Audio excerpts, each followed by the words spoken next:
I walked through the night, following his voice. He said he would show me the way. Only later did I remember he had been the first to disappear. It started as an ordinary trip, just a weekend out with friends from the outdoor club. Jacob, Ben, Sarah, and Tom.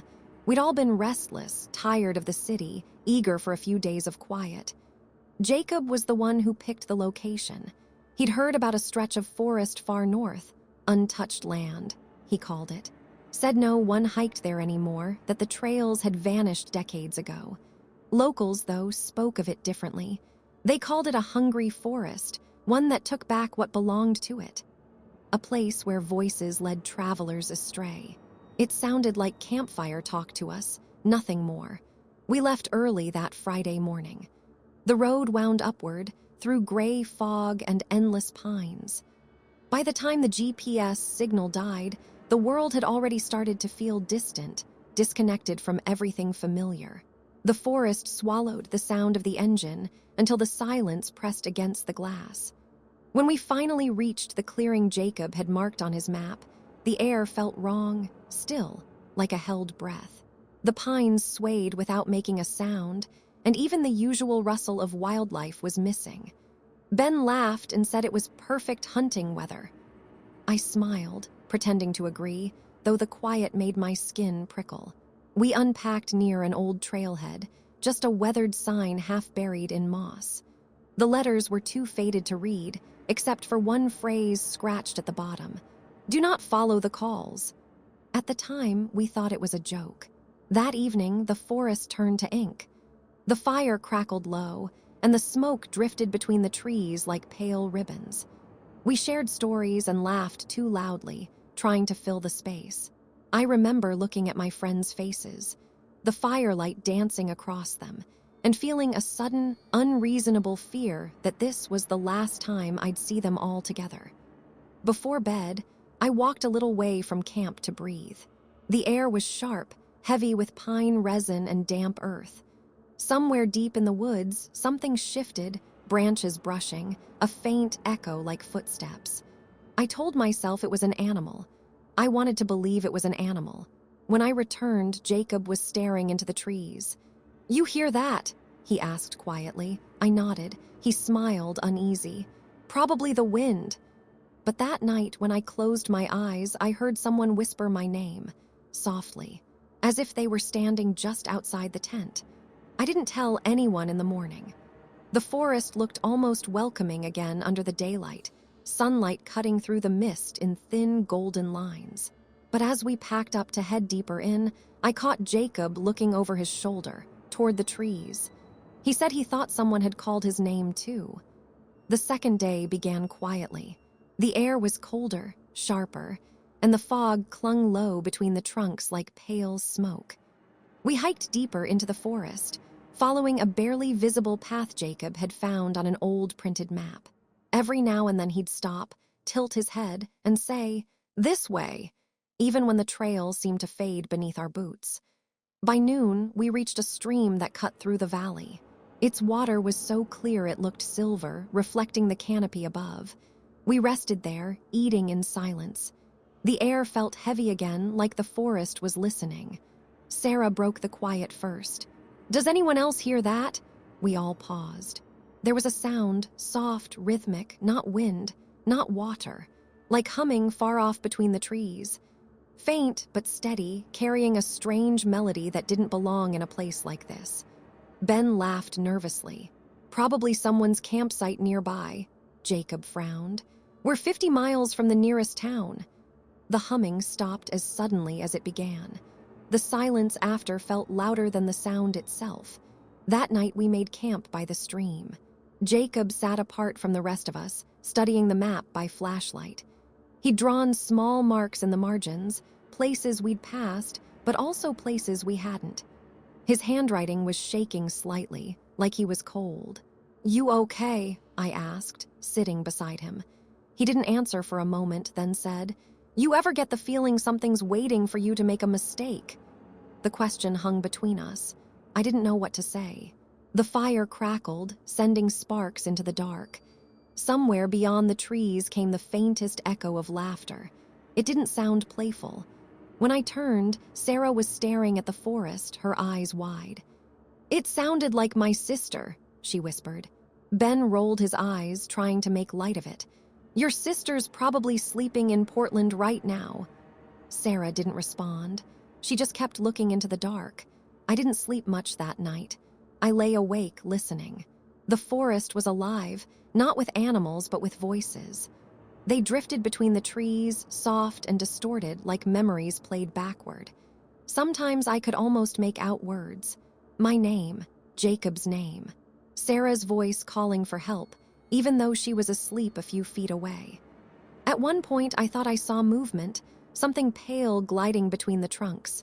Not walking, not running, just sliding like mist taking form. I held my breath until it vanished. By morning, Jacob was gone.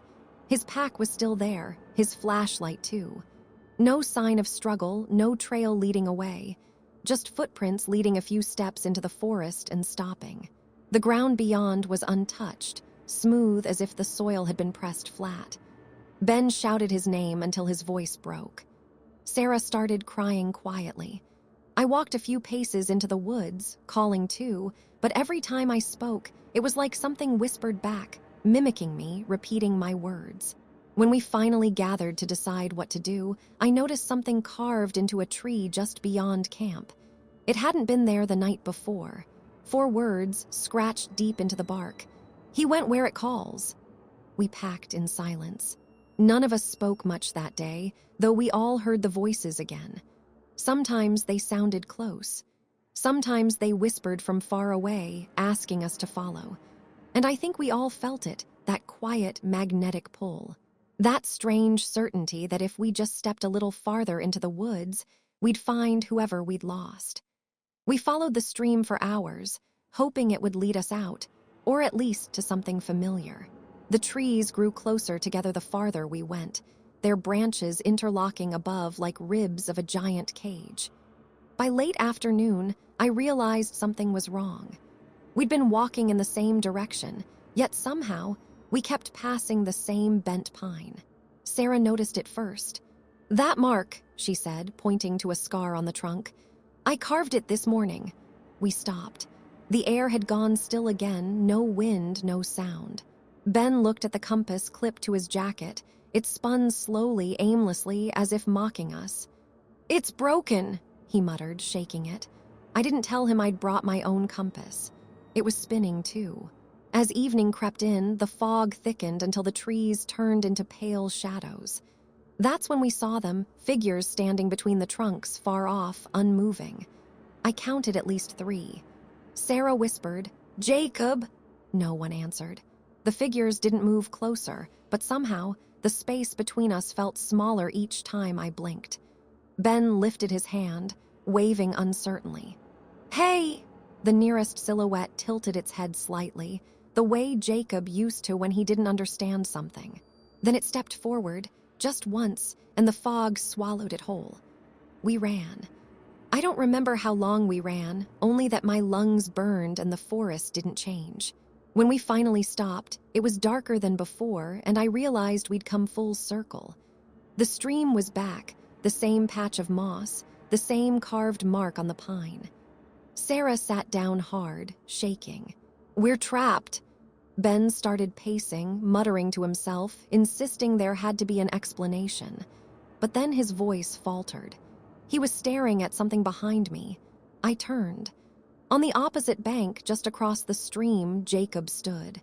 He looked the same jacket, same boots, but his eyes caught the dim light like glass. He smiled faintly, lifted a hand, and pointed into the trees behind him. I couldn't see what he was pointing at, but I felt it, a pressure, a quiet insistence pulling us forward. Ben whispered, "It's a trick, it's not him." But Sarah was already standing, already taking a step toward the water. The ground beneath my feet trembled as if the forest itself was holding its breath. The air smelled of damp earth and something faintly metallic. Jacob, or whatever wore his shape, lowered his arm and began to walk backward, retreating into the fog, never looking away. "Sarah, don't," I said, but she didn't hear me. Her eyes were locked on him, tears streaking her face. She crossed the stream before I could reach her. For a few seconds, she was just a blur between the trees. Then the fog shifted and she was gone. Only silence remained. That night, Ben, Tom, and I built another fire, though neither of us spoke. I kept glancing into the darkness, half expecting to see Jacob or Sarah return. Instead, the forest answered with the same distant humming as before, low and rhythmic, rising from every direction. When I finally dared to look up, I saw faint lights moving between the trees, flickering like lanterns. But I knew they weren't lanterns. They were eyes watching, waiting. We stayed by the dying fire for what felt like hours, neither of us daring to sleep. The night pressed in from all sides, thick and silent except for the faint hum that never truly stopped. It just faded and swelled like breathing. Ben sat across from me, knees drawn to his chest. "You saw him too," he said finally.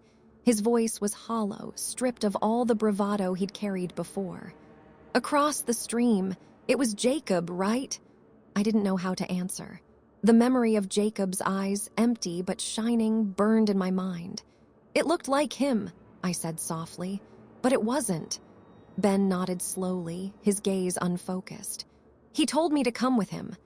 The fire popped sharply, and for an instant I thought someone else was standing between us. At dawn, the forest changed again. The fog lifted a little, revealing a clearing ahead that none of us remembered passing before. The air smelled strange, sweet, like rotting flowers. Ben insisted we move. He said staying still would get us nowhere. I followed, though every step forward felt heavier, like the ground itself didn't want us there. In the clearing stood a small wooden cabin. It leaned to one side, its roof sagging under the weight of moss. The door hung slightly open.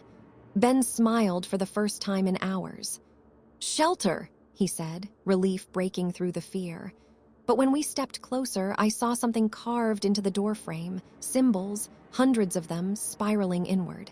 The marks pulsed faintly under the dim light, as if alive. "Let's not," I whispered, but Ben had already gone inside.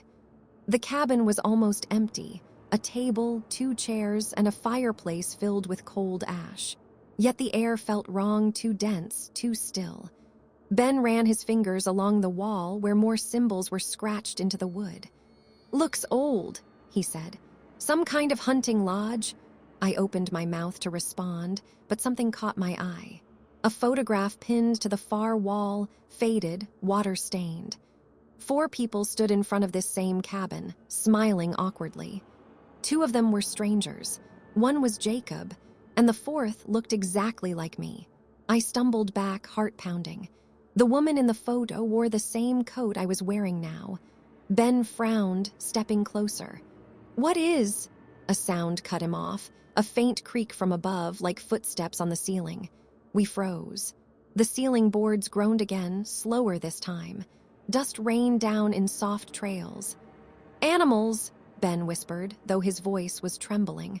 I wanted to believe that, but then something spoke. Not in words, more like a distorted echo of my own voice, repeating from above, "Don't look up." My blood went cold.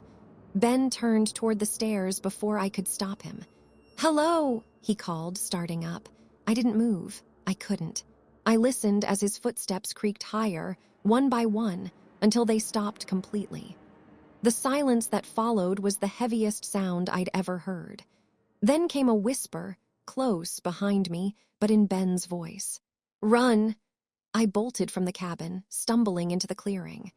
The fog was thicker now, wrapping around the trees like smoke. I called Ben's and Tom's names again and again, but only the forest answered. That's when I saw them, the same faint lights flickering between the trunks, circling the clearing like fireflies made of glass. They drifted closer, slow and deliberate, until I could almost make out shapes within them, faces, distorted and familiar. Jacob, Sarah, and now Ben and Tom. Each one whispered the same thing, their voices layering into one chilling phrase. "You shouldn't have come." The whisper followed me long after the lights vanished. I ran without direction, branches slapping my arms, roots snagging at my boots. The fog clung to me like cobwebs, and the forest groaned, alive with sounds that weren't animal or human. When I finally stopped, gasping, the clearing was gone. The path, any path, was gone. Only endless trees stood around me, the same twisted trunks repeating like a reflection in broken glass. I shouted Ben's name once more. The forest answered with something that sounded almost like laughter, soft, distant, and wrong. I found a hollow between two fallen pines and crouched there, trying to calm the shaking in my hands. The compass in my pocket spun wildly, its needle twitching like it couldn't decide where north was. I tried to think rationally. Maybe there was gas in the air. Maybe the stress and exhaustion were making me hallucinate. But then, how do you explain a photograph with your face in it, taken before you were even born? The thought gnawed at me. I reached into my jacket and pulled out the photo I'd grabbed from the cabin wall. The woman in it, the other me, stared back through a faint tear across her cheek. Her expression wasn't fear. It was resignation. I flipped it over. There was something written in faded pencil. "You can't leave once you've heard them." The air grew colder, sharper. The forest quieted until I could hear my own heartbeat echoing in my skull. Then, faintly, beneath that, another sound. It was music. A slow, haunting tune, like an old lullaby hummed through static. It drifted between the trees, impossible to locate, but pulling me toward it all the same. I should have stayed put. I should have waited for dawn. But curiosity, or maybe something else, drew me forward. The music grew clearer with every step until I found its source. A small wind chime hanging from a low branch, swaying gently though there was no breeze. The pieces weren't metal or glass. They looked like tiny bones, polished smooth. As I reached for it, a voice whispered behind me. "You heard it too." I turned. An old man stood a few feet away, wrapped in a heavy coat, his face half hidden beneath a hood. His eyes were pale, almost colorless. "I thought I was the only one left," he said. "But you shouldn't be here." I asked who he was, but he just looked past me toward the trees. "They like when new ones come," he said softly. "They show you what you want, or what you fear most." He took a shaky breath. "When you hear the call of someone you know, don't answer." The fog thickened again, and when I looked back at him, he was gone. I was alone, but now I could feel them around me, the same presence from the cabin, circling unseen. The air hummed faintly, like the forest was breathing in sync with my heartbeat. Somewhere far off, I heard my name. It was Ben's voice. At first, I didn't move. I remembered what the stranger said. But then Ben's voice came again, closer this time, breaking with fear. "Please, it's me, don't leave me here." And despite everything, I took a step toward it. Then another. The trees opened ahead, revealing a narrow trail leading into darkness. Ben's voice echoed one last time, desperate and trembling. "Hurry, before they do." The voice sounded so real that I forgot every warning. It wasn't a whisper anymore. It was pleading, desperate. Ben's voice always cracked when he was scared, and this was the same. I followed the sound through the fog, calling out, trying to catch a glimpse. Every few steps I thought I saw him ahead, just out of reach, his outline shifting between the trees. But when I blinked, he was gone. The ground turned soft beneath my feet, and a thin layer of mist rolled over the moss. Then I saw it, an old trail marker, half buried and rotted. Someone had scratched new symbols into it, the same spirals we saw on the cabin door. They pulsed faintly, as if breathing. "Ben," I whispered. The reply came from right behind me. "I told you not to come." I spun around, and for a second I really thought it was him. He stood only a few feet away, smiling faintly, the way he always did when he was about to tease me. But his eyes were wrong, too bright, too steady. "You can still go," he said quietly, "if you don't listen to them." Then his face began to fade. Like smoke cow, his face dissolved completely, leaving nothing but fog. The warmth of the lights vanished, and the cold rushed back, sharp and heavy. I couldn't tell where the path was anymore, just endless shadows and that whispering sound all around me. Then something touched my shoulder. I turned fast, ready to run, but it wasn't one of them. It was Jacob, his face pale, his hair tangled, eyes wide. He looked terrified but real. "Don't move," he whispered. "They're listening." His hand was trembling as he pulled me backward, step by slow step. "You have to remember where we came from. Think of the road." The whispers grew louder, pressing against my ears. I could hear the others now, Ben, Tom, Sarah, all calling me from different directions, their voices laced with static and sorrow. But Jacob held tighter. "Don't look back," he said. We walked until the ground turned solid again, until the mist thinned and I saw faint headlights flicker through the trees. The highway. I didn't even realize I was crying until Jacob let go of my hand, and when I turned to thank his, he was gone. Just the forest behind me, still and silent. They found me the next morning, walking barefoot along the edge of the road, clothes torn, eyes red from crying. I told them the others were still inside, but when the search teams went in, they came back saying there was nothing. No campfire, no footprints, no trace that anyone had ever been there. Sometimes, when the wind blows from the north, I swear I still hear them calling my name. But I don't go back. And every night before I sleep, I see Jacob's hand reaching for mine again, cold, steady, guiding me through the dark. He didn't make it out that night, but he made sure I did.